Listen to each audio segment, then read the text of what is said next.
Selamat datang dalam pembelajaran geografi kelas 11. Kompetensi dasar yang akan kita pelajari hari ini yaitu 3.5 menganalisis dinamika kependudukan di Indonesia untuk perencanaan pembangunan. Dan indikatornya 3.5.3 mendefinisikan pengertian mobilitas penduduk dan tenaga kerja. 3.5.4 menggolongkan jenis mobilitas penduduk dan tenaga kerja. Oke, mobilitas penduduk dan tenaga kerja. Yang akan kita bahas pertama ialah tentang mobilitas penduduk. Nah, salah satu faktor yang mempengaruhi pertumbuhan penduduk suatu wilayah adalah perpindahan penduduk atau migrasi. Nah, ini merupakan bentuk dari mobilitas penduduk. Nah, apa itu mobilitas penduduk? Mobilitas penduduk itu merupakan pergerakan penduduk dari satu daerah ke daerah lain, baik untuk sementara maupun untuk jangka waktu yang lama atau menetap secara permanen. Nah, mobilitas penduduk seperti ini dalam geografi manusia disebut mobilitas fisik. Nah, selain mobilitas fisik, ilmu geografi manusia mengenal istilah mobilitas sosial. Mobilitas sosial itu merupakan perubahan dari status sosial. Nah, untuk mobilitas fisik ada dua jenis, yang dimana yaitu mobilitas permanen dan mobilitas non-permanen. Nah, yang pertama kita akan bahas yaitu tentang mobilitas permanen. Nah, mobilitas permanen ini disebut juga dengan migrasi. Mobilitas permanen adalah perpindahan penduduk untuk menetap dari suatu tempat ke tempat lain melewati batas administratif atau batas politik atau negara. Nah, perpindahan ini relatif permanen. Nah, untuk mobilitas permanen dapat dikelompokkan atas dua hal, yaitu yang pertama adalah mobilitas internal. Nah, mobilitas internal adalah perpindahan penduduk dari suatu wilayah ke wilayah lainnya dalam satu negara. Nah, bentuk-bentuk dari mobilitas internal antara lain yang pertama ialah urbanisasi. Nah, urbanisasi adalah bertambahnya proporsi penduduk yang berdiam di daerah perkotaan yang disebabkan oleh bertambah penduduk wilayah perkotaan dan akibat perluasan daerah perkotaan. Nah, urbanisasi ini terjadi karena kota mempunyai berbagai daya tarik seperti tersedianya lapangan pekerjaan dan berbagai fasilitas sosial dan hiburan yang lengkap serta upah kerja yang tinggi.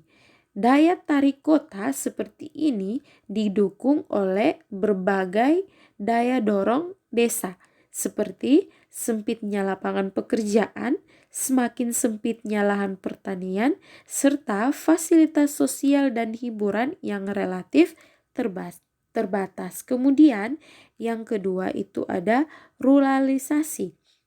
Nah, ruralisasi ini merupakan perpindahan penduduk dari kota kembali ke desa.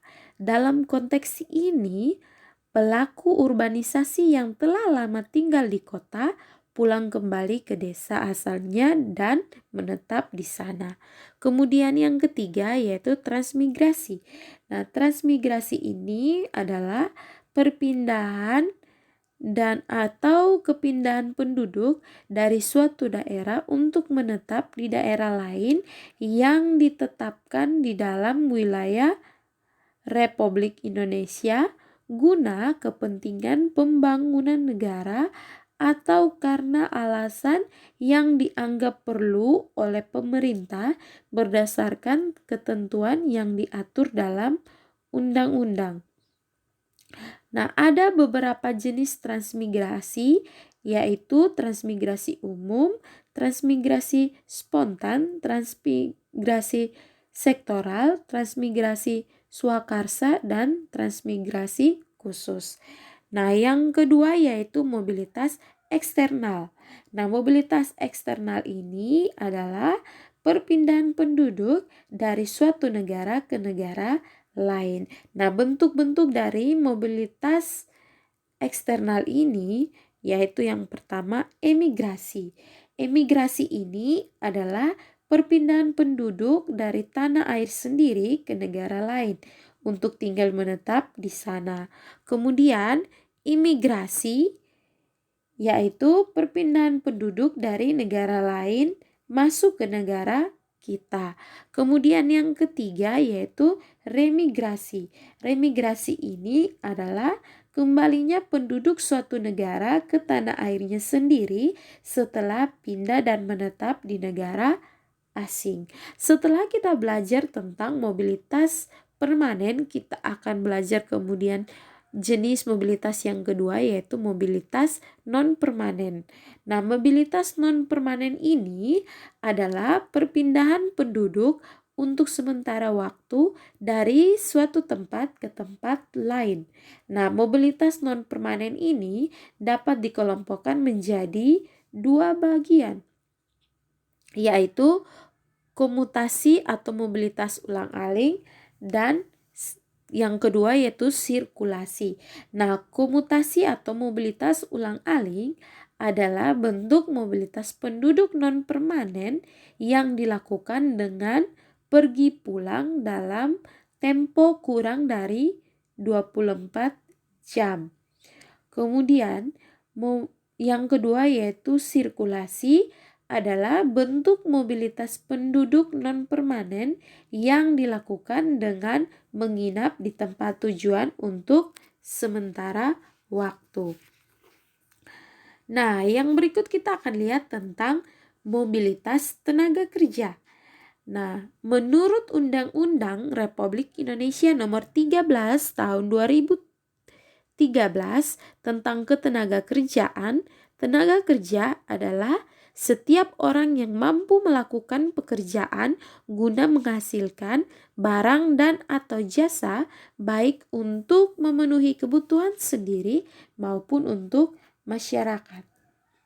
Nah, pola mobilitas tenaga kerja ini umumnya mengikuti pola mobilitas penduduk. Nah, berdasarkan mobilitas tenaga kerja, ada dua tipe tenaga kerja, yakni yang pertama itu stayers. Nah, stayers ini merupakan tenaga kerja yang bekerja di lokasi yang sama dengan lokasi tempat tinggalnya. Kemudian yang kedua yaitu movers. Nah, movers ini adalah tenaga kerja yang bekerja di lokasi yang berbeda dengan tempat tinggalnya. Nah, untuk movers ini ada dua tipe movers. Yang pertama yaitu pekerja komuter. Pekerja komuter ini adalah pelaku mobilitas ulang-alik dengan tujuan utama untuk bekerja. Kemudian yang kedua yaitu pekerja sirkuler. Nah, pekerja sirkuler ini adalah pelaku mobilitas sirkuler dengan tujuan utama untuk bekerja.